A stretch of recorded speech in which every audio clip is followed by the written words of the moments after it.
tragic happened, it would have been the best event ever.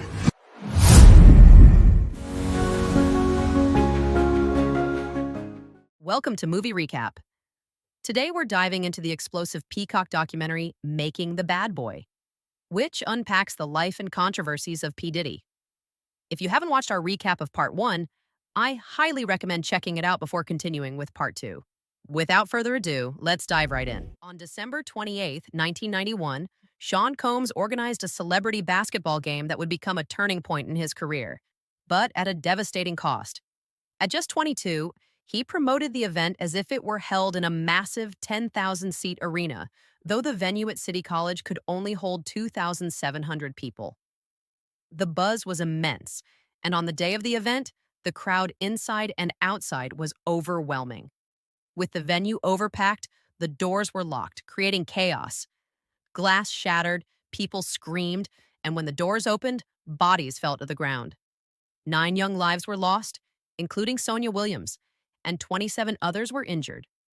Sean, the event's promoter, was notably absent during the disaster. Though he avoided criminal charges, lawsuits followed, thrusting his name into the spotlight. Strangely, this tragedy didn't end his career. It propelled him into infamy. Sonia Williams' brother later received a $50,000 donation from Sean, but he felt the gesture fell short. "I don't want to talk about money. I want you to help me do something in their memory," he said.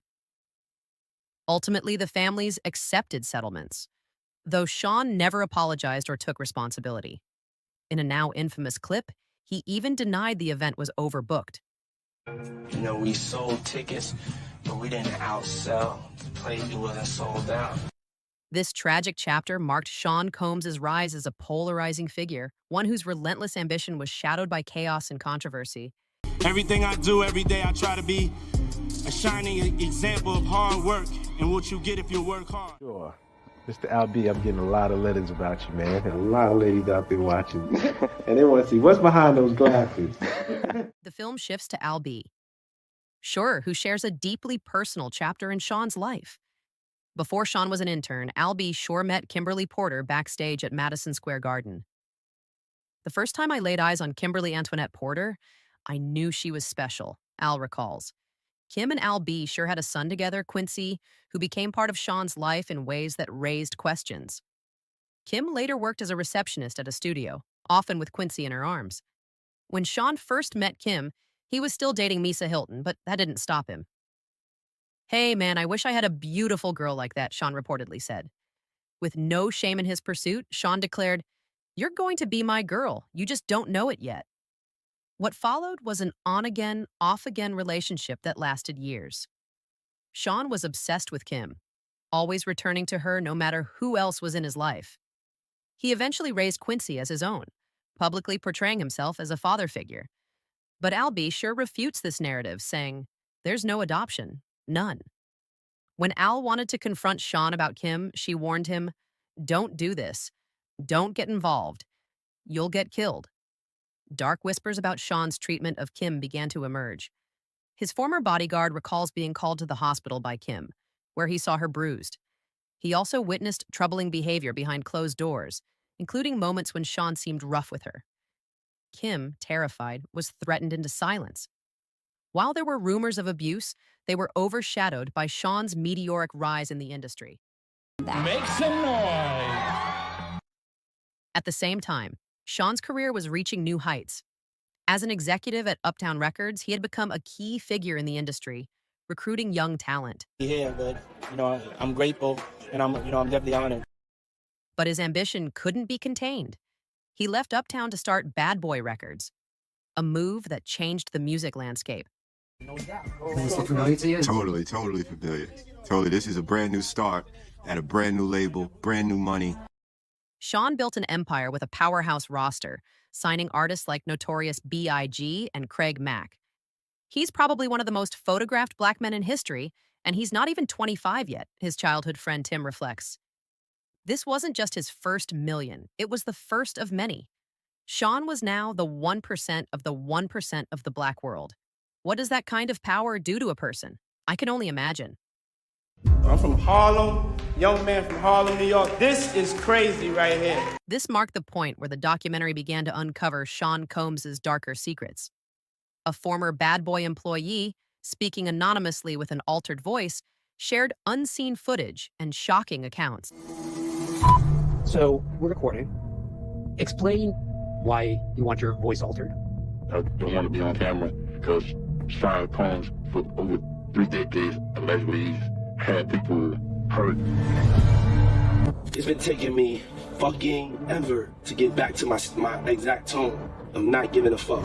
There's so much I do know.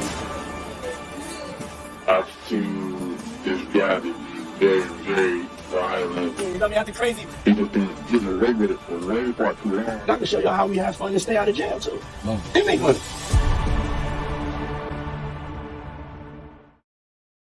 The insider described Sean as a violent man who ruled through fear. He pushed everyone in the company to be as successful as him, the former employee said. Yet Sean's rise wasn't built on the rags to riches story he sold to the public and his employees. He projected an image of someone who had started from zero, clawing his way to the top. The truth, however, was far different. Sean came from a stable background in the suburbs, attended private school, and leveraged connections to open doors. His so-called hustle often involved stepping on others' toes and scheming his way into opportunities.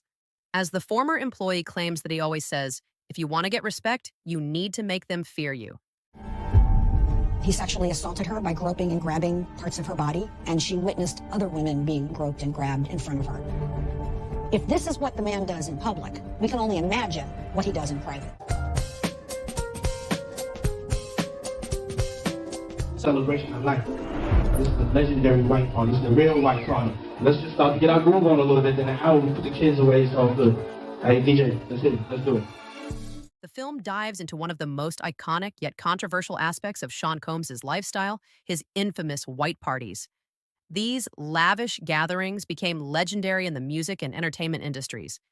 Anyone who was anyone showed up. Music executives, film moguls, celebrities, and even figures like Donald Trump. While the surface sparkled with glamour, the undercurrent was far darker. Guests recall an atmosphere of indulgence, drugs like weed and pills being used freely, creating a haze of excess. But it didn't stop there. Whispers of after parties circulated, with claims of wild orgies and disturbing behavior. Some of Sean's close friends deny witnessing these alleged events, but the rumors persisted for years. Then in 2023, his ex-girlfriend Cassie made explosive claims. She accused Sean of orchestrating freak-off parties, where women were forced into disturbing situations, including sex trafficking and being made to engage with multiple men. An anonymous former employee added more shocking details, claiming that Sean would sometimes instruct them to bring women to these parties. Worse still, they alleged that Sean would go into rooms with underage girls and remain inside for up to 24 hours, leaving everyone outside to speculate about what was happening behind closed doors. Sean's childhood friend Tim reflects on the environment Sean grew up in, a home shaped by chaos and excess. The only thing I can think of is his childhood, Tim says. Without a father in the picture, Sean's mother became his sole influence, but her lifestyle left an indelible mark. Tim describes how their house became a hub of wild parties every Saturday night. All types of people were there, lesbians, homosexuals, drug addicts, he recalls. The house would be packed with people indulging in everything from music to excess. By the end of the night, it wasn't unusual to find people passed out, completely naked, sprawled across the house.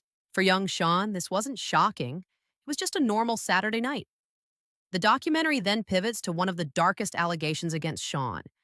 An anonymous woman shares her harrowing account, claiming she was raped by Sean and multiple men in what she says was a setup orchestrated by Sean's scout recruiter, Shane Pearson, and his right-hand woman, Christina Coram. The woman recalls the traumatic night vividly, stating that she filed a police report on March 23, 2018. Records confirm that the report was filed, but despite the seriousness of her claims, law enforcement refused to grant her an interview or take further action. The lack of accountability only deepens the shadows surrounding Sean's public image. All throughout his career, He was known to commit acts of violence himself, to threaten people with violence.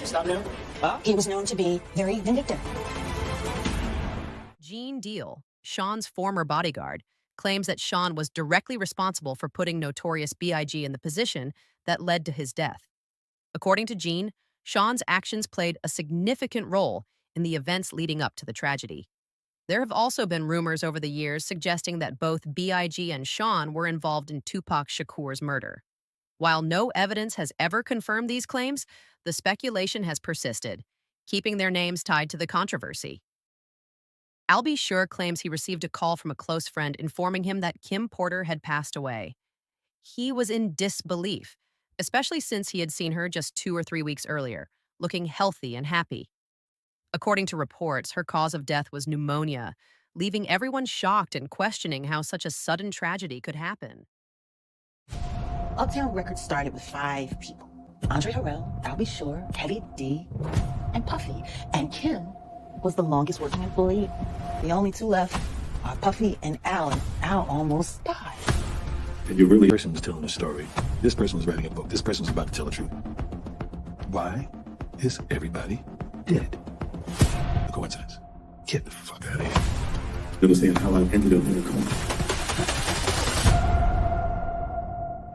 But I've been thinking about.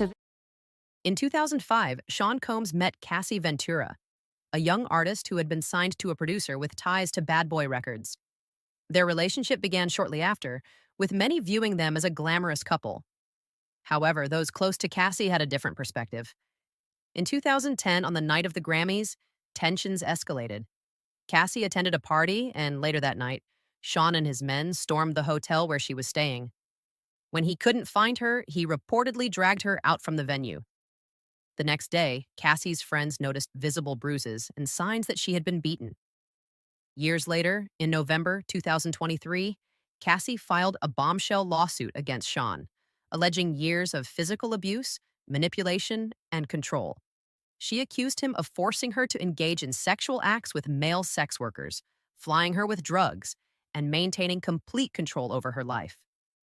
Cassie's claims brought renewed attention to Sean's history, particularly his strained relationships with artists on the Bad Boy label. Numerous artists had fallen out with him or left the label over money disputes, many alleging they were denied royalties. In an attempt to address the backlash, Sean offered to return publishing rights to some artists. However, there was a catch. Recipients had to sign non-disclosure agreements, NDAs, barring them from speaking about their experiences with him. Reports also surfaced that some artists were only offered minimal compensation, such as $300, for their rights in exchange for their silence. Around the same time, surveillance footage of Sean physically assaulting Cassie in a hotel surfaced, further fueling the controversy. By the end of 2024, a wave of lawsuits had been filed against Sean Combs. These included accusations of sexual assault by both women and men, with over 30 individuals stepping forward to take legal action. One of the most alarming allegations came from a man named Courtney, who claimed to possess several flash drives containing explicit footage involving Sean and high-profile individuals. Courtney alleged that many of the people in these videos appeared intoxicated and may not have been aware they were being recorded. He later handed over the footage. Courtney further claimed that Sean used these recordings as leverage, allegedly threatening to release them publicly or to the individual's spouses unless they complied with his demands. This tactic, he alleged, was used to expand Sean's power and influence, creating a web of manipulation and control that extended into the lives of others. The story of Lucifer in the Bible is that Lucifer was God's most beautiful angel, and he was the music angel. I'm letting all y'all niggas know if I ain't hot, y'all niggas ain't hot. But Lucifer got too full of himself. And God casted him from heaven. And then he became the evil Satan that we know here on this earth. Like when we talk about the serpent, and when the devil comes and says, I'll give you all this if you just denounce God, they're all just embodiments of Lucifer. And I think where we are now is we're seeing an embodiment of Lucifer in Sean Combs.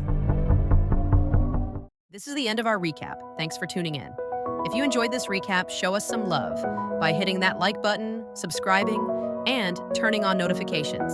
That way, you'll always be the first to catch our next content. See you next time. Bye.